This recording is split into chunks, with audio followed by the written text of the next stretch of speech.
Welcome, everyone. I'm Dunham Biles. I'm Jeremy Wilson. And this is the best of the best, brought to you by Biles Wilson, PLLC. We're a high-stakes commercial litigation firm based here in the Dallas area.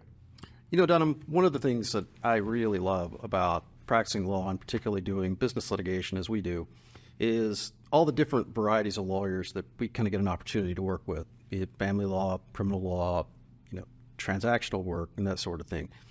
I know you really kind of enjoy that as well. Oh, absolutely. It's one of the great things about this show is we get to have the best of the best. And that's one of the great things about what we do is every day in high-stakes litigation. It could be something like patent law, in which case we need to bring in somebody to partner with who's at the top of their game.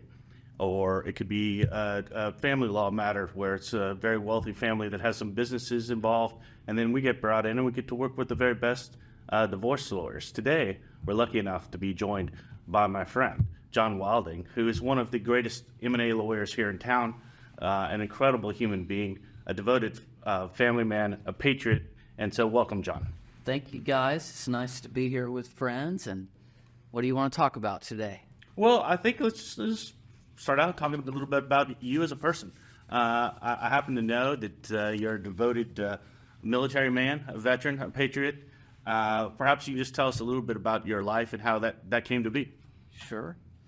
Well, it really is about faith, family, service, and leadership for me. I'm blessed to have, I feel like I'm the most blessed man in the world. I have a wonderful wife who's far more accomplished than I am. I did have the, incredible honor of serving my country for 12 years in the Army, 8 years of that in the reserves, and I was able to put myself through college and law school and graduate school. I'm a devout Christian. I'm a Methodist, and I have a wonderful family. I went into the Army at 17 years old when I was still in high school. I enlisted in the reserves. We had gone into Kuwait and Iraq, and after high school, 10 days later, I was at basic training and off, and I've been able to travel to over 40 countries around the world. Got those great pay and benefits. I think the most I ever made in the Army for 1 year was $13,500. Yeah. And that's 12 years. And that's about one billable hour now, I think, for some of these lawyers in town. But you don't do it for the money, though. I'm just blessed. And leadership is something that my father was an older dad. He was 55 when I was born. He was a B-24 and B-29 pilot in World War II, and his 5 brothers all served in World War II. So it was a total shock to them when I enlisted. I didn't tell anybody. I enlisted and came home, told my parents, and they supported me.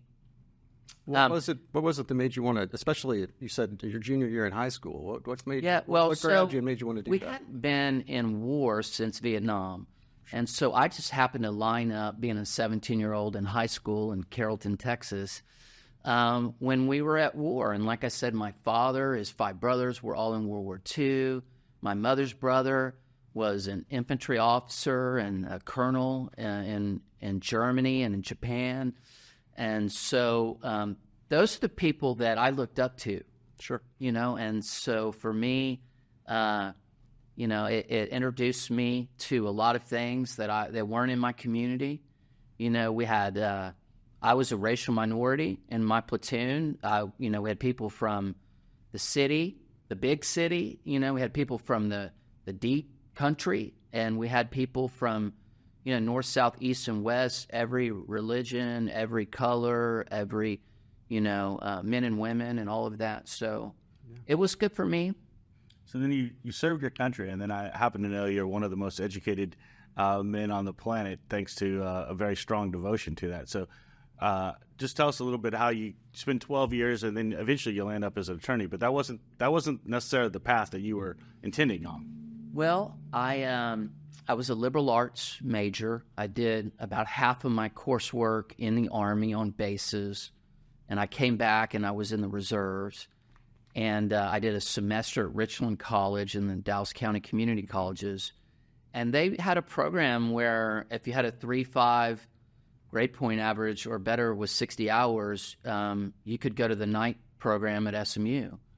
And that was a night undergraduate program. It doesn't exist anymore. Now it's just a Master's of Liberal Arts, working adults kind of thing. But it was great for me. I never in a million years dreamed that I would be able to go to a school like SMU. And when I walked on campus, it just really changed everything for me. It was really nicer than anything I'd been a part of. It was certainly nicer than any Army base I'd ever been to. I was stationed at Fort Dix in New Jersey. So, I said, wow, this is a real opportunity for me. I want to make something of it. The night program was a sort of a diversified program in liberal arts. So you could take just about anything, but I ended up with a bachelor's of social science with really a concentration in philosophy and psychology.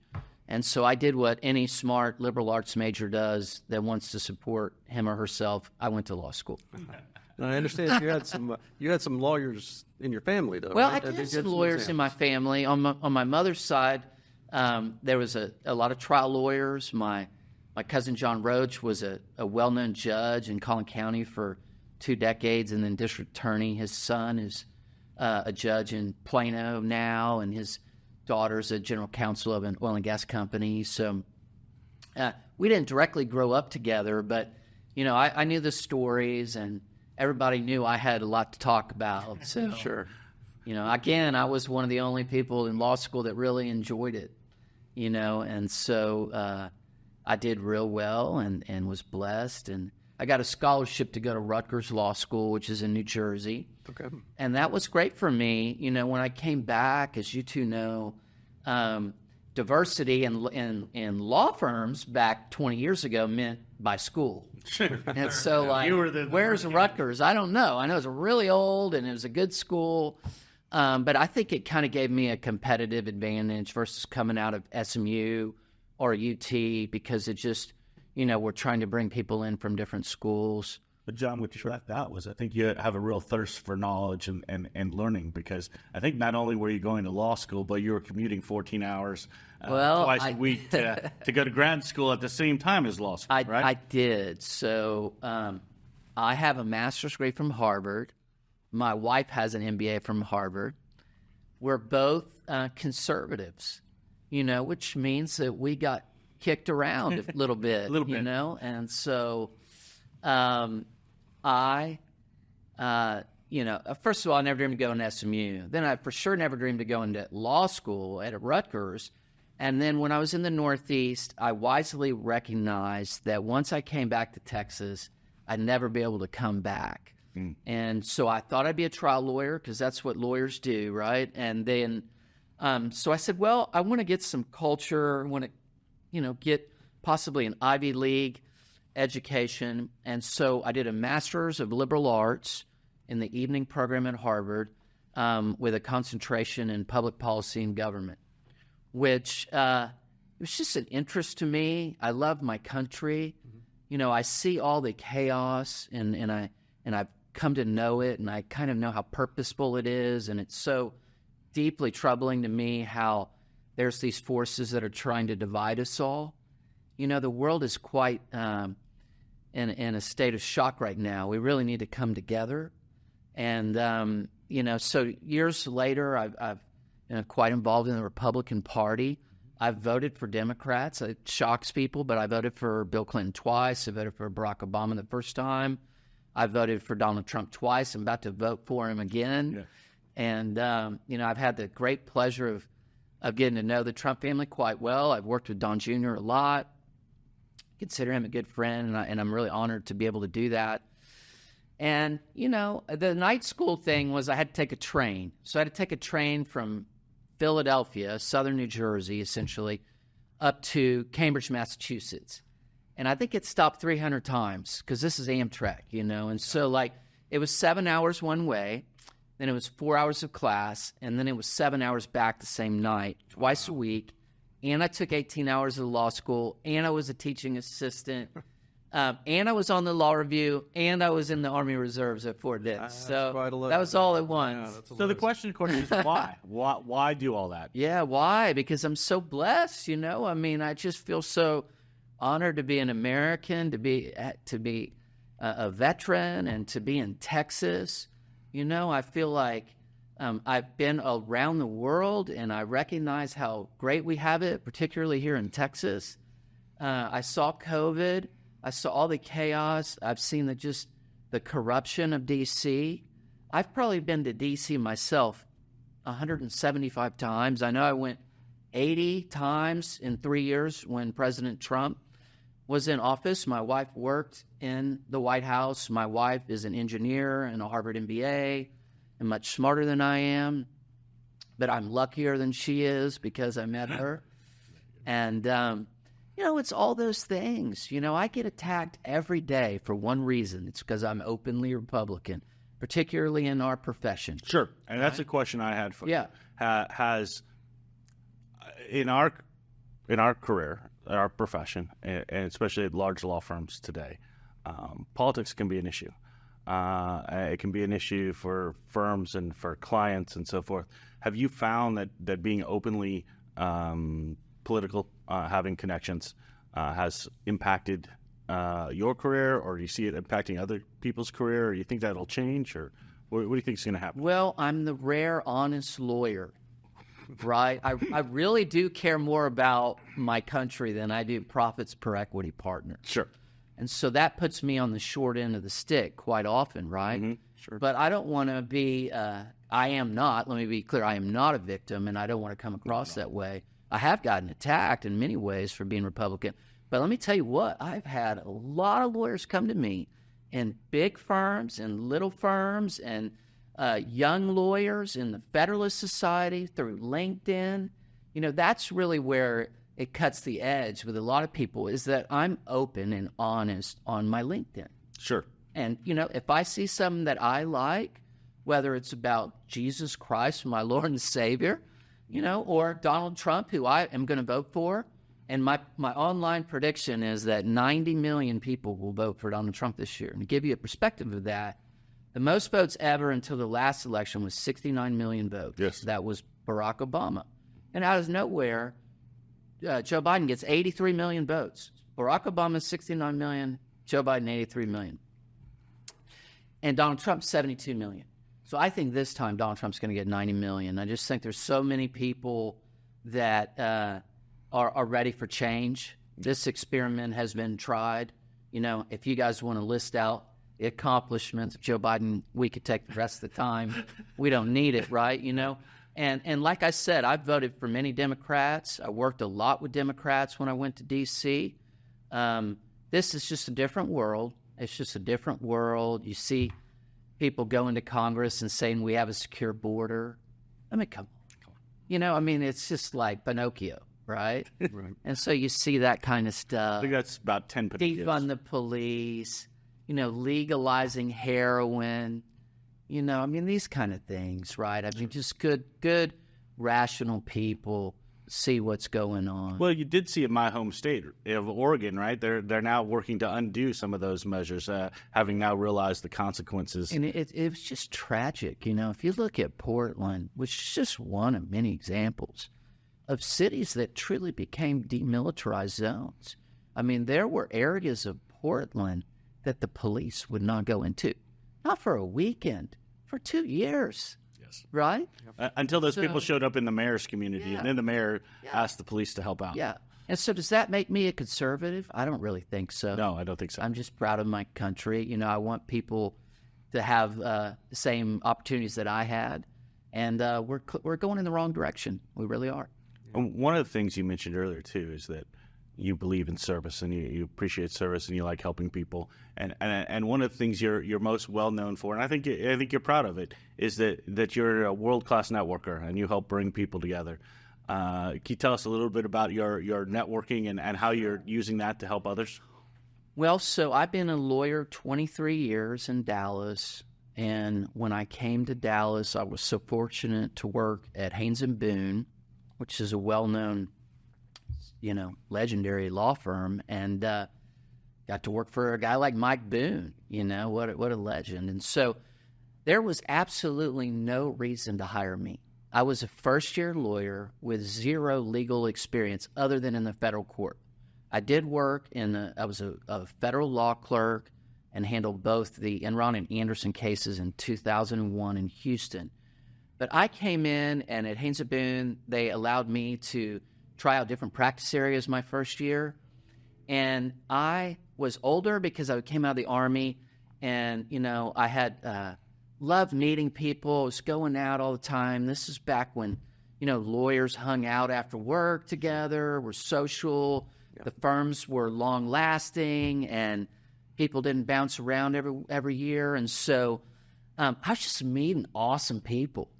I had a Harvard degree. I was in the Army, and so I had these, and I went to SMU. I had these little connections that in the community I was able to meet people, and then I just learned to sell my partners. I was at one of the 4 or 5 best law firms in Dallas. For sure. And it was just filled with great lawyers. And I became a salesman, and so I would connect people for their benefit, not for mine. And so my partners really appreciated the fact. I didn't know about billing credit and all of that back then. I just thought they liked my smile or something. But the partners liked me. The mid-level folks, they could never quite understand me because I was pitching business and bringing in clients, connecting people. And then just in the kind of middle market where my corporate practice is, you don't need a corporate lawyer every day. When you get sued, you need a litigator, right? It's raining. I hope you saved up. But a lot of the spend on me is discretional, so I've got to be able to demonstrate value.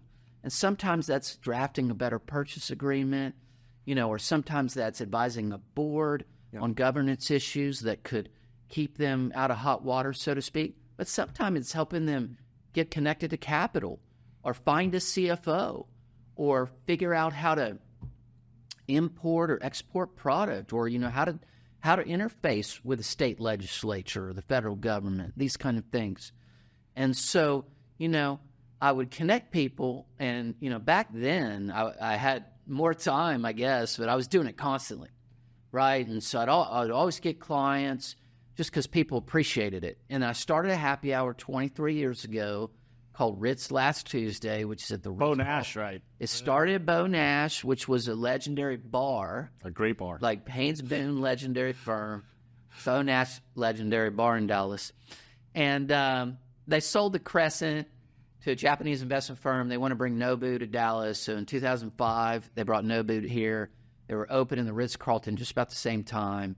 My bartender from Bo Nash went to Ritz-Carlton. He's now retired. My happy hour still goes, but after about 21 years of being my bartender retired. I think he made a lot of money on the tips. Yeah. But I still have to work, and so I still have the happy hour. But, many hundreds of people have come to that every month for 23 years. The only time we didn't have it was during COVID because they shut the entire hotel down. But I'm talking at this point probably tens of thousands of people. There's many hundreds every month, and it's some people come all the time, some people come once a year, some people come and stay for 10 minutes and they go. When I created this idea 23 years ago, I just met for a drink with 2 of my friends at Bo Nash, and I said, well, gee, I'm meeting all these great people, getting all these cards and putting them in a stack. It's useless. I might as well set them on fire. And this was like the age when lawyers were really hated, right? This is really, now it's politics. Has that changed? Is that different? I'm not sure that's different. I think it has changed. I think people hate politicians. I think they hated the sort of some of the accountants during the Enron and everything. But and I always tell people I'm a corporate lawyer. Openly Republican corporate lawyer, right? I don't sue people. I don't believe anybody wins in court, all this kind of stuff. Speaking of that, it might be helpful. I think our audience would like to know. You mentioned earlier you wanted to be a trial lawyer at first, and you've kind of been, at some point, moved into this other area of transactional work that you do. Can you talk a little bit about, one, what that process, that transition, and how you ended up there, and then maybe kind of break it down for maybe some of the non-lawyers explaining what you do as in your practice area? Well, it was it came to quite a surprise to me that I could be a corporate lawyer because I assumed that corporate lawyers had degrees in accounting or finance. That's almost always wrong. And what I learned was that corporate lawyers have tax lawyers and hire their clients hire accounting firms. Okay. And so the best way to commit malpractice as a corporate lawyer is to try to be a tax lawyer. Oh, yes, fair And enough. so I worked at good firms. They taught me that. And that's what I do, I mean, I've done this a really long time now. So, I know every section of every sentence of every section of an LLC. And, I've done so much M&A and so much in partnerships that it's part of my world. But, I just assumed that you needed a business background. I didn't have one. What it turns out is, it takes about 8 or 9 years to become a skilled M&A lawyer. Okay. M&A is about reps and warranties, indemnifications, earn-out. It's not about methods of accounting. It's not about modeling out financials. It's not about reading financial statements. Now, are those qualities that make a corporate lawyer even better? Yes.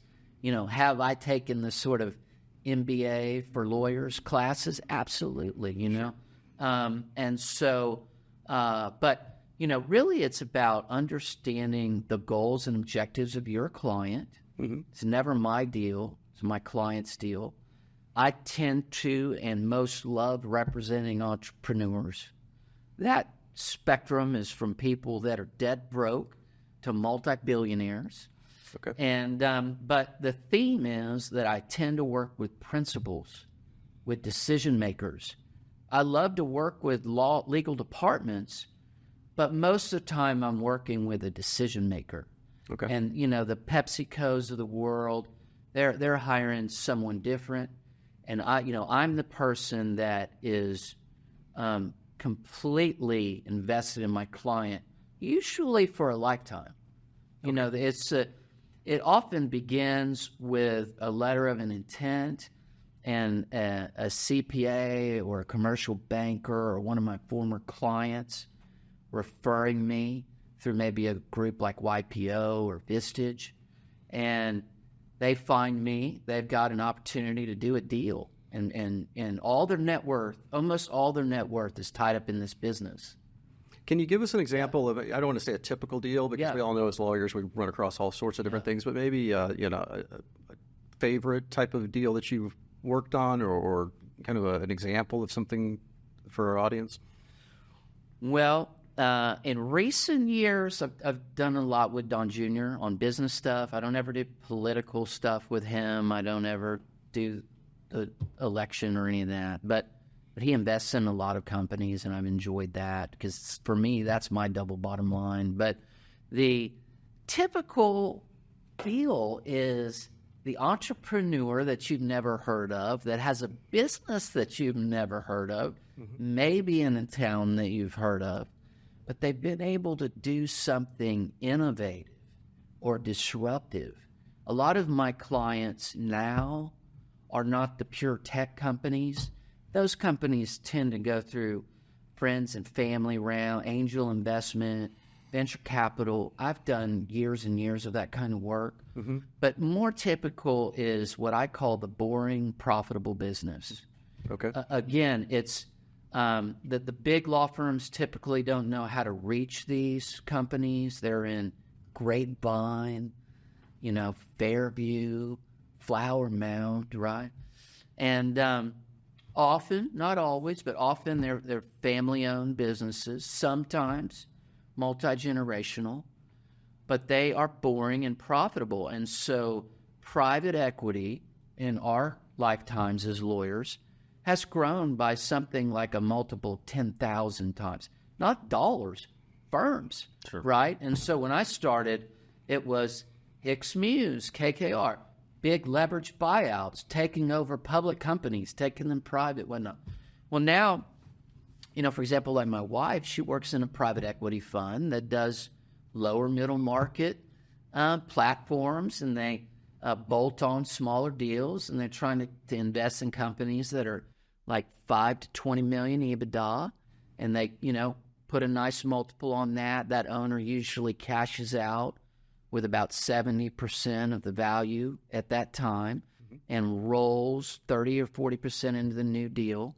And the goal would be for the smart private equity firm with all their money and relationships to take that valuation and grow it in such a way through acquisition of smaller companies that are EBITDA positive to where that second sale, that second bite of the apple that you hear about, is at a valuation that's high enough to where the 30% is worth more than the 70. And that's called a win. Sure, gentlemen. sure. Yeah, that's a win. And so to give you an idea, it may not be a big deal to Wall Street. It may not be a big deal to some of these law firms that have come into town. But let me tell you what, you get an 8 million EBITDA business, which is not a big business, right? An 8 million EBITDA business and put a 10 multiple on that, which is quite normal. You got an $80 million business. And so you've got a guy or gal that's cashing out on 70% of that in one wire. Biggest deal of their closing. Yeah. You guys know math better than I do, but I'm going to approximate that's about $60 million. Yeah. Well, John, I think your job's not done when that happens, right? You've helped them monetize their life of investment and work and so forth. But then I think, right, a lot of those people then turn around and create their own family equity companies, et cetera. And then how do you help them with that? Sure. Well, first of all, like to sell your business and run your business at the same time is a pretty monumental task. Sure. It sounds easy. And yes, I've had clients that have, pre-ordered their jets and all this kind of stuff. But let me tell you what, it's about, from the starting blocks, it's about a 120-day process where it's, a lot of due diligence. You're trying to keep it private if you're the business owner because you don't want your employees to hear we're selling the company. They're going to leave. And so one of the things that I think helps me win these engagements is that I've done so much of it. I'm a resource for my clients. I'm not trying to be smarter than my clients. I'm not trying to tell my clients what to do. I try to give them the best counsel that I can based on my experience and the facts and circumstances. And a lot of times, they're very turned off by law firms. They're very turned off by private equity. They're usually within an industry. And most industries have conferences and have trade organizations and whatnot. So they're not unaware of private equity. They're not unaware of other deals that have happened in their industry. And so they've heard the stories. And not all private equity is the same. There are private equity and family offices, like you were alluding to, that are much more patient capital. And then there's definitely private equity that have a very hard-lined 4 to 5 year exit, take it, make it as lean and mean and profitable, and really suck out the human side of it in some ways. And so, we do due diligence on buyers too. Sure. And I represent a lot of buyers too. I was in the venture capital practice at Haynes and Boone, and so my clients were more likely to be the target of a deal than to be the big bad company that was acquiring all these others. Sure. But I've had companies where I represent them on the seller, and then they have their own family office now because they've done a deal and it was successful. So they are addicted. They want to do it again. They get shown a lot of bad deals. Sure. And I don't tell them what to do, but I try to point out issues. When a company comes to one of my clients, an entrepreneur, and wants them to invest, and they don't have a cap table, when they don't have a business plan, right. And so you'd be surprised how many of these kind of deals get done at country clubs and, for sure. And, all kinds of groups. And so, I come in, I'm basically $700 an hour. I think that's more money than I could ever dream of, to be honest with you. But compared to my peers, compared to my law firms that are on the other side of all of these deals for 23 years, I'm usually not even half. And in some instances, I'm 1/3 the cost. Sure. And I won't name names because it's We know true who about they are. all of them. It's true about all of these big Yeah. firms.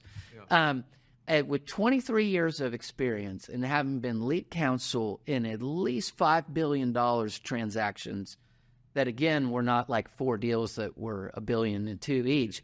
Yeah. 50 million, 100 million, a lot of deals, a lot of success stories. I bill less than a second-year associate at least 30, 40 firms in Dallas. I want to ask you a two-part question, yeah. John.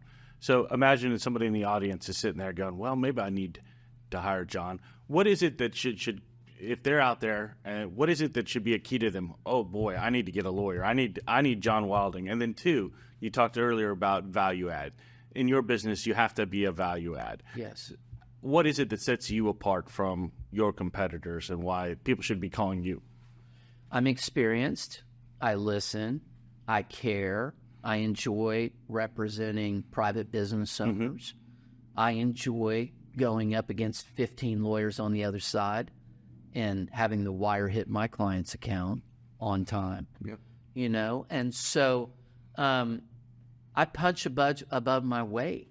My default is to negotiate. I do like that about transactional law. Both sides can win and do win a lot, but when something's occasionally, not too often anymore, but occasionally, being a Texas lawyer 20 years ago, you'd hear that, cowboy thing, from a New York lawyer. And so I just love knowing more about my deal, my client's transaction than the other side. And so preparation, I love it. If I didn't love it, I wouldn't do it. I would I already told you I was the most blessed man in the world, but I have many things. We should talk about Swiss Avenue. It's on my list, actually. Let's talk about that. Ladies and gentlemen, this man is he keeps saying he's fortunate. One of the very fortunate things is he's bought a historic home that is something to see. So, John, just tell people about your Well, it means a lot to me. And I know I brought it up, but I knew you were. So I live on the oldest street in Dallas, the first street that was a paved road in Dallas, the first street that had electricity in Dallas. Prior to that, you had lanterns in the front of your home. My home was built in 1914. And Swiss Avenue is 3 miles east of downtown. And, it's a historically protected street, the most architecturally significant homes. There's 106 homes on Swiss Avenue, and they were the finest homes of their period, which was the early 20th century. And there were, it was meant to be a grand street. And why was it meant to be a grand street? It was meant to be a grand street because the first house on Swiss Avenue went under construction in 1903. Oil was found in East Texas in 1901. My street was built with the Nouveau Ridge, the oil barons. My home was originally built for H.L. Hunt's geologist. The chairman of Standard Oil lived on my street. Both Neiman and Marcus lived on my street. The founder of Magnolia Oil, which became Mobil Oil, which is now ExxonMobil, lived on my street. So many wonderful people like K. Bailey Hutchinson and just on and on and on. And so, but it's tucked in an area where all around it, is not all so great, right? It's 3 miles from downtown. I very easily see the skyline of Dallas, and I love that. But, we're going through this kind of a renaissance period as, the Park Cities, which was, I think, the best place you could ever live forever. And I love the Park Cities, so that's not negative. But, who can really afford to buy a big home in the Park Cities, right? Who is that? That's not that family that then their kids went and got a job and the grandchildren. No, that's a liquidity event. Yes. Right? That's a liquidity Somebody event. that you helped. And so it could be somebody I helped, and there's a lot of them that I helped, and I've had homes there and what have you, but nothing like this. Yeah. No. Nothing like this. This is a Hal Thompson, architecturally significant home that's 110 years old. And so I love it. I love the history of Dallas. I married an East Dallas girl. My father-in-law's an architect who went to the University of Texas School of Architecture and was inspired to be an architect by Hal Thompson. Hal Thompson built most of the grand homes in Highland Park and in Swiss Avenue. And we just love it. We love, there's no McMansions or what have you. And it's not for everybody. No. East Dallas is not for everybody, but I live 1 block from Lakewood Country Club. People think that Swiss Avenue is in Fair Park and that, you're going to get shot or something like that. But it's just the most wonderful neighborhood. I have more people walk my street than anywhere I've ever been. And I love it, because when I moved to Swiss Avenue as a Republican, I thought, oh boy, here we come, because I'm open about it. But I tell you what, I don't know if it's just the way the world has turned in the last 3 years, but I'm not the only Republican. You're not the only one. Swiss Avenue. John, I want to try to ask you at least one more question, which is that, as you said, you've been very blessed in your life, and part of that is you've had your own success. You're married to a woman who's extremely successful in her own right, and you've worked with people who have turned nothing into $100 million. What can you tell us? Because this is one of the things I most enjoy about this show. We bring on people who found success, and they didn't find it. They made it happen. So I'd like to leave by giving people some sense of how you did it, what you've observed others, how they did it, so that they can learn to perhaps use some of that knowledge to help themselves. Sure. Well, I would say if you're a lawyer, go work at the biggest, best firm that you're able to, and get trained by great lawyers and take from them what you can that aligns with your value system, right? And it's not going to be perfect, and the no-jerk policy is a fallacy, but, get a mentor, seek a mentor out, and there are some great law firms in Dallas, and then you've just got to figure out who you are and what you want to do. For most lawyers, their goal is to work for big companies and get on a team and sort of be exposed to that. They're never going to work for the kind of entrepreneurs that I do. They may look down on the kind of work that I do. I wouldn't trade it for anything in the whole world. And I've had many opportunities to do those kind of things. And I work at one of the biggest law firms in America, but I think you just have to be authentic. Whatever it is, if you believe in it, whatever it is, do it, and do it proud, and don't ever let anybody cancel you. We're going through a time of, historic censorship. When I go meet with my politician friends, I say, you want to hear a joke? Fourth Amendment, right? Because these tech companies are surveilling 360 million people, 24/7, 365. They're surveilling the federal judges. They're surveilling the special counsel. It's true. Yes, it is. So when I was in the Army, I was in cyber. So I'm extremely familiar with these programs like PRISM, Joshua, and UK. So there's, yes, we need technology, but we really need to focus on the Bill of Rights. Let people speak. Let them practice their religion. Some of the things I've seen at Harvard, at Penn, are unbelievable. I can't even say them, some of them, so unbelievable. And then you just see, the rest of the world, it's not so good. We've been, riding on the backs and shoulders of great men like my father and his generation for 80 years now. And let me tell you what, there's a lot of people taking it for granted. So I would just say be authentic, get with people smarter than you, and work really hard. That's all great advice, John. John, I really appreciate you being on the show today. I think we're about out of time, but I got to tell you, I really enjoyed this. It's been a fascinating conversation. Well, I appreciate you guys. We love John's a friend, and we love hanging out with John and getting to hear bits of knowledge from John that we're fortunate enough to have him give us. But John, can you tell the audience how they reach you? Should they have a merger, acquisition, a corporate issue? How do they find you? Sure.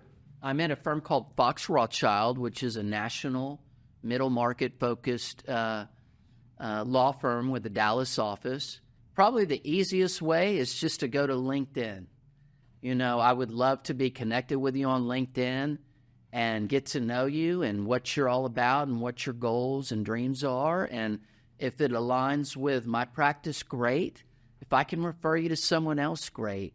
It's just really the network and being a value add and finding a way to do that.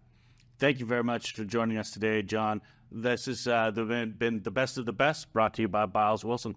Thank you.